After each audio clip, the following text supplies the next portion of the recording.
नमस्ते सर्वांना. आज मी तुम्हाला भारतीय मान्सून, इंडियन मान्सून बद्दल डिटेल चर्चा करणार आहोत. डिटेल याच्यासाठी तुम्ही हे जर लेक्चर ऐकलं ना, तुम्हाला कुठलंही लेक्चर, कुठलंही पुस्तक वाचायची गरज पडणार नाही. तुम्हाला एक गोष्ट सांगतो, भारतामध्ये मान्सून पडण्यासाठी काहीतरी मेकॅनिझम असतात, काही थिअरी असतात. त्या थिअरींच्या प्रॅक्टिकल स्वरूपात आज आपण डिटेल चर्चा करणार आहोत. तुम्हाला चर्चा करण्या अगोदर तुम्हाला माहित असलं पाहिजे ग्लोब काय आहे? म्हणजे ग्लोब जो जागतिक लेव्हलचा मॅप काय आहे? मी इथं त्याला डायग्रामॅटिकली मेन्शन केलेलं आहे, पण तुम्हाला प्रॅक्टिकली दाखवायचं म्हणजे काय माहिती आहे का? हे बघा, हा जो काय ना हा झाला जगाचा नकाशा झाला, समजलं? हा जगाचा मॅप झाला. ही जी काय झाली ना आपली पृथ्वी झाली. आपण म्हणतो ना पृथ्वी ही गोल असते. तुम्ही इकडनं जरी गेलं तरी आपण इथं पोहोचतो आणि इकडनं गेलं तरी इथं पोहोचतो. म्हणजे उदाहरण सांगायचं काय, हा मॅप आहे हा जागतिक लेवलचा.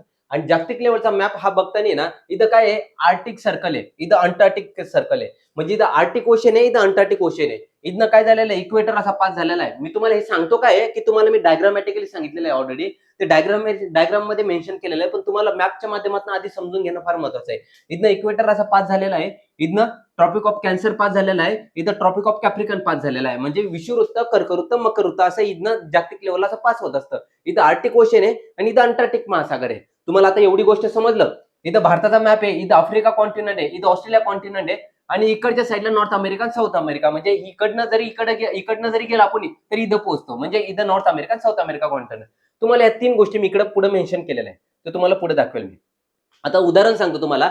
हा जो मॅप आहे, हा पृथ्वी ही गोल आहे, समजलं? इथं विषुवृत्त गेलेलं आहे, इथं कर्कवृत्त गेलेलं आहे, इथं मकरवृत्त गेलेलं आहे. म्हणजे आपल्याकडे काय असतं, 12 महिने असतात. 12 महिन्यामध्ये आपण सीझन कॅल्क्युलेट केलं जातं. म्हणजे उन्हाळा ऋतू इतक्या इतक्या महिन्यामध्ये येतो, पावसाळा ऋतू इतक्या इतक्या महिन्यात येतो, हिवाळा ऋतू इतक्या इतक्या महिन्यामध्ये येतो. आता काय आहे, आपण मान्सून बद्दल चर्चा करणार आहोत. म्हणजे मान्सून सीझन बद्दल, म्हणजे पावसाळा ऋतू कशा पद्धतीने होतो, त्यासाठी मेकॅनिझम काय याबद्दल चर्चा करणार आहोत. आता तुम्हाला एक गोष्ट सांगतो, हे 4 महिने लक्षात ठेवायचे 12 महिन्यामध्ये. कोणतं? 21 मार्च आणि 22 सप्टेंबर. ह्या मार्च रोजी तुम्हाला सांगतो, हे मार्च आणि सप्टेंबर, 21 मार्च आणि 22 सप्टेंबर रोजी सूर्य जो असतो ना, सूर्य हा विषुवृत्तावर म्हणजे इक्वेटरवर पूर्णपणे स्ट्रेट फॉरवर्ड असतो. 21 मार्चच्या रोजी सूर्य हा विषुवृत्तावर असतो, सप्टेंबरच्या रोजी सूर्य हा विषुवृत्तावर असतो, 21 जूनच्या रोजी सूर्य हा कर्कवृत्तावर असतो. म्हणजे त्याला ट्रॉपिक ऑफ कॅन्सर म्हणलं जातं. आणि 22 डिसेंबरच्या रोजी सूर्य हा कुठं असतं, आपलं कॅप्रिकॉनवर म्हणजे मकर वृत्तावर असतो. सो तुम्हाला आता हे चार गोष्टी समजल्या. पण तुम्हाला एक गोष्ट सांगतो, मार्चच्या दिवशी सूर्य जेव्हा विषुवृत्तावर असतो ना, तेव्हा स्प्रिंग इक्विनॉक्स म्हणलं जातं. काय म्हणलं जातं त्याला? Spring equinox. ज्यावेळेस 22 सप्टेंबर असतं, तेव्हा सूर्य ज्यावेळेस इक्वेटरवर असतं, त्यावेळेस त्याला म्हणलं जातं ऑटोम इक्विनॉक्स. इथं क्वेश्चन पडण्याचे चान्सेस भरपूर आहे. तुम्ही या दोन कन्सेप्ट लक्षात घ्या. स्प्रिंग इक्विनॉक्स मार्चला आणि ऑटोम इक्विनॉक्स सप्टेंबरला. समजलं? जूनच्या दिवशी 21 जूनला सूर्य हा कर्कवृत्तावर असतो, म्हणजे ट्रॉपिक ऑफ कॅन्सरवर असतो. त्याला म्हणलं जातं समर सॉल्सिटाईस म्हणलं जातं. समजलं तुम्हाला? समर सॉल्सिटाईस म्हणलं जातं. 22 डिसेंबर रोजी सूर्य हा मकर वृत्तावर असतो, त्याला म्हणलं जातं विंटर सॉल्सिटाईस म्हणलं जातं. समजलं? सूर्याची मुवमेंट ज्यावेळेस मार्चच्या रोजी इक्वेटरवर असते, सप्टेंबरवर इक्वेटरवर असते, किंवा जूनमध्ये कर्कवृत्तावर असते आणि डिसेंबरमध्ये मकर वृत्तावर असते. ज्यावेळेस असते ना, त्या दिवशी उन्हाळा हा सर्वात जास्त म्हणजे तापमान सगळ्यात जास्त असतं. कळलं? आता ज्या वेळेस विषुवृत्तावर सूर्य कम्प्लिटली विषुवृत्तावर असतो, त्यावेळेस टेम्परेचर कम्प्लिटली, म्हणजे तुम्हाला आता हे गोष्टी लक्षात घ्या. हे 4 महिने लक्षात घेतलं तुम्ही. समर सॉल्सिटाईस कोणतं आहे, विंटर सॉल्सिटाईस कोणतं आहे, स्प्रिंग इक्विनॉक्स काय, ऑटम इक्विनॉक्स आहे. तुम्हाला ह्या गोष्टी लक्षात घेतल्या तुम्ही. आता तुम्हाला सांगतो दुसरी गोष्ट, एक दुसरं मेकॅनिझम आहे. मी हे जे मॅप काढलेला आहे, हा डायग्रामॅटिकली सिंपल वेने समजून सांगण्यासाठी मॅप काढलेला आहे मी तुम्हाला.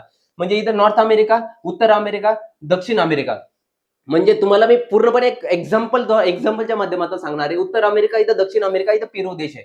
हा झाला आपला भारताचा नकाशा, हा भारत देश आहे. आणि इथं आहे ना तिबेटचा पठार आहे. कोणतं पठार आहे? तिबेटचं पठार आहे. हे तिबेटचं, म्हणजे तुम्हाला सांगायचं तात्पर्य काय, काही मी कन्सेप्ट सांगणार आहे, ह्या 3 ते 4 कन्सेप्ट आहे ना, तुम्ही माइंड मध्ये क्लिअर करून ठेवा. तुम्हाला जागतिक लेवलचा मॅप बघायची गरज पडणार नाही. समजलं? इथं तिबेटचं पठार आहे, इथं भारताचा नकाशा आहे, इथं आफ्रिका खंड आहे. कळलं की? इथं आफ्रिका खंड आहे, इथं मादागास्कर नावाचा आइसलँड आहे, मादागास्कर नावाचं बेट आहे, आणि इथं मस्करने नावाचं बेसिन आहे. समजलं तुम्हाला? इथं मस्करने हे लक्षात ठेवा, इथं मादागास्कर नावाचं बेट लक्षात ठेवा, इथं आफ्रिका खंड आहे आणि इथं दक्षिण अमेरिका कॉन्टिनेंट आहे, आणि इथं पेरू नावाचा देश आहे. हा जो पेरू देश आहे ना, याचा खूप मोठा रोल आहे भारतामध्ये मान्सून पडण्यासाठी. आता तुम्हाला सांगतो, आपल्याकडे दोन संकल्पना असतात. आता तुम्हाला मी हे सांगितलं नाही का, भारत देश आहे, इथं आफ्रिका आहे, इथं मादागास्कर आहे, इथं ऑस्ट्रेलिया आहे, आणि इथं दक्षिण अमेरिका आणि उत्तर अमेरिका. आता तुम्हाला मॅपच्या माध्यमातून दाखवतो मी तुम्हाला. आता हा जो मॅप आहे ना, हे बघा, हा जो मॅप आहे याच्यामध्ये तुम्हाला मी दाखवलं, इथं भारताचा नकाशा आहे, इथं आफ्रिका आहे, इथं मादागास्कर आहे, इथं ऑस्ट्रेलिया आणि इकडे दक्षिण अमेरिका. म्हणजे हा आफ्रिका साऊथ अमेरिका आहे ना, इकडे पण म्हणजे इकडनं गेला तरी इथं पोहोचतो आणि इकडनं गेलं तरी इथं पोहोचतो. म्हणजे दक्षिण अमेरिका आणि उत्तर अमेरिका. मी तुम्हाला मागे त्या डायग्राम मध्ये मेन्शन केलेलं आहे. समजलं तुम्हाला? हे आता भारतात दोन कॉन्सेप्ट आपल्याला समजून घ्यायचे आहे, ते म्हणजे काय, यल निनो म्हणजे काय आणि ला निना म्हणजे काय. यल निनो म्हणजे काय माहितीये का, आता तुम्हाला दोन कॉन्सेप्ट समजून सांगताना इथं एक गोष्ट सांगतो, हॉट वॉटर. आता पेरू नावाचा, दक्षिण अमेरिकेमध्ये पेरू नावाचा एक देश आहे, आणि ज्या वेळेस यल निनो भारतामध्ये मान्सून पडण्यासाठी नाही का, ला निना इथं असणं फार महत्वाचं आहे. ला निना जर असेल ना भारतामध्ये मान्सून चांगल्या प्रकारे पडतो, पण यल निनो जर असेल म्हणजे इथं पेरूच्या पश्चिम दिशेला जर गरम पाण्याचे झरे तयार झाले, गरम पाण्याचे झरे तयार इथं ह्या भागात झाले ना. आता तुम्हाला एक गोष्ट, आपण क्लायमेटॉलॉजी मध्ये, हवामान शास्त्रामध्ये काही अभ्यास केलेला आहे, हवामान वेदर कशा प्रकारे रोटेट होत असते. म्हणजे हवा जी असते ना, हाय प्रेशर कडनं लो प्रेशर कडनं जात असते. तुम्हाला एक संकल्पना तर माहितीच असेल, हवा कशी जाते, जिथं कमी दाबाचा पट्टा आहे जास्त दाबाकडून कमी दाबाकडे जात असते. ज्या वेळेस ह्या भागामध्ये हॉट वॉटर मध्ये गरम पाण्याचे झरे तयार होतात म्हणलं, तिथं कोणता कमी दाबाचा पट्टा तयार होतो, कमी दाबाचा पट्टा तयार होतो. म्हणजे यल निनोच्या बद्दल सांगतो मी तुम्हाला बरं का. यल निनोच्या बाबतीत इथं कोणता दाबाचा पट्टा तयार होतो, लो प्रेशर. आणि लो प्रेशर क्रिएट झालं म्हणजे वारे कसे वाहतात, high pressure to low pressure वाहतात. म्हणजे तुम्हाला मी यल निनो बद्दल सांगतोय, त्याच्यानंतर ला निना बद्दल सांगणार आहे. यल निनोच्या बाबतीत सांगायचं म्हणजे पेरूच्या इथं गरम पाण्याचे झरे तयार झाले, तिथं लो प्रेशर क्रिएट होता आणि high pressure to low pressure वारे वाहतात. म्हणजे ह्या भागामध्ये इथं लो प्रेशर क्रिएट झाला तर इथं हाय प्रेशर असतो, समजलं.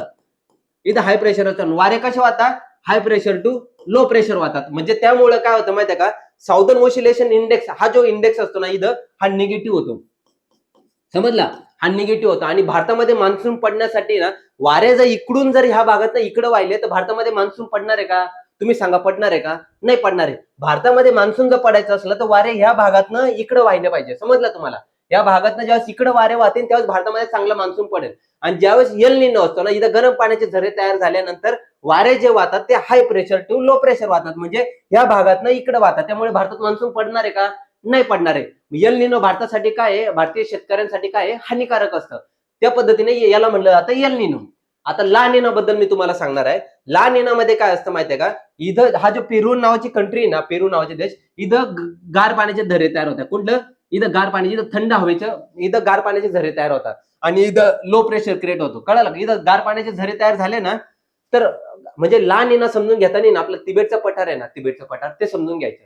तिबेटच्या पठाराच्या ठिकाणी सूर्य जो असतो ना, सूर्य स्टेट फॉरवर्ड असतो. म्हणजे इथं ह्या भागामध्ये जून, ह्या भागामध्ये स्टेट फॉरवर्ड असला ना, या भागातनं स्टेट फॉरवर्ड असला तर तिबेटचा पठार आहे ना, भरपूर हिटिंग झालं पाहिजे, भरपूर गरम झालं पाहिजे. आपण म्हणतो ना, इथं हिमालय बघा, ह्या भागामध्ये हिमालय आणि इथं तिबेटचा पठार आहे. याचं जर हिट झालं तर वारे कसे वाहतात, high pressure to low pressure. म्हणजे इथं हिट झालं म्हणजे इथं कोणता प्रेशर क्रिएट होणार आहे, इथं कोणता प्रेशर क्रिएट होणार आहे, लो प्रेशर क्रिएट होणार आहे. कुठं, इथं इथं लो प्रेशर क्रिएट होणार आहे. म्हणजे वारे कसे वाहणार, high pressure to low pressure. इथं लो प्रेशर क्रिएट झाला म्हणजे इथं हाय प्रेशर क्रिएट असतो, कळलं का. इथं मादागास्कर नावाचं, मस्करी नावाचं बेसिन आहे. मग हाय प्रेशर टू वारे कुठं वाहत असतात, लो प्रेशर कडे, म्हणजे ह्या भागाकडे वाहत असतात. म्हणजे नैऋत्य दिशेतनं वाहत असतात. म्हणून त्याला म्हणलं जातं नैऋत्य मान्सून वारे. ज्यावेळेस हे पठार गरम होतं ना, त्यावेळेस हिदनं वाऱ्याची दिशा कुठं असते, या इकडच्या साईडला असते, समजलं. या वाऱ्याची दिशा इकडं असते, समजलं, पश्चिमेला, म्हणजे पूर्वेकडून पश्चिमेकडे असते. ज्यावेळेस मादागास्कर बेसिनच्या इथं जर लो प्रेशर क्रिएट होतं, त्यामुळे हे वाऱ्यांची दिशा अशी होते, तिथून पुढे नैऋत्य दिशेतनं इकडच्या भागात, या भागामध्ये मान्सून पडत असतो आपल्या भारतामध्ये, समजला. म्हणून आपण त्याला म्हणलं जातं नैऋत्य मान्सून वारे. ला निना होण्यासाठी, ला निनासाठी ना, पेरूच्या पश्चिम दिशेला थंड पाण्याचे झरे तयार होणं फार गरजेचं आहे. त्याबरोबर दुसरी गोष्ट म्हणजे नाही का, तिबेटचा पठार हिटिंग होणं फार गरजेचं आहे. ज्यावेळेस तिबेटचं पठार हिट होतं ना, त्यावेळेस वारे काय असतात, मादागास्कर मध्ये मस्करनी नावाचं एक बेसिन आहे, त्या बेसिन पासून या तिबेटच्या पठाराकडे वारे वाहू लागतात आणि ते काय करतात, इथं अरबी समुद्र आहे, समजलं तुम्हाला. ज्यावेळेस हे वारे समुद्र भागावर वाहतात ते बाष्पग्रहण करत असतात. बाष्पग्रहण केल्यामुळे काय झालं, ते भरपूर सारे बाष्पाचं रूपांतर काय होतं, बाष्पाचं रूपांतर काय होतं, ते पावसात रेनफॉल मध्ये पुढे जाऊन होत असतं, समजलं तुम्हाला. त्यामुळे भारतामध्ये मान्सून पडत असतो. अशा प्रकारे मान्सून सीझन बद्दल आपण चर्चा केली आहे, कळलं. भारतामध्ये ना मान्सून पडण्यासाठी यल निनो महत्वाचा आहे, ला निना महत्वाचा आहे, ला निना महत्वाचा आहे. ला निना कधी महत्वाचा आहे, ज्या पेरूच्या दक्षिण साईडला इथं थंड पाण्याचे झरे तयार होतील आणि तिबेटचा पठार हे गरम होईल. तिबेटचा पठार गरम झाला तर तिथं लो प्रेशर क्रिएट होणार आहे आणि वारे कसे वाढणार आहे, high pressure to low pressure. म्हणजे पेरूच्या दाबापासून इकडनं हे जे वारे पश्चिमेकडे वाढणार आहे, म्हणजे साऊदर्न ओसिलेशन इंडेक्स कसा होतो, हा पॉझिटिव्ह होतो. कोणाच्या बाबतीत, ला निनाच्या बाबतीत. सो अशा पद्धतीने तुम्ही मान्सूनच्या बाबतीत समजून घ्या. मान्सूनची ही जी संकल्पना आहे ना, ही खूप महत्वाची आहे. So all the best. तुम्ही अशा पद्धतीने प्रिपरेशन करा, मान्सूनच्या पद्धतीने समजून घ्या. God bless you all. Bye bye, take care.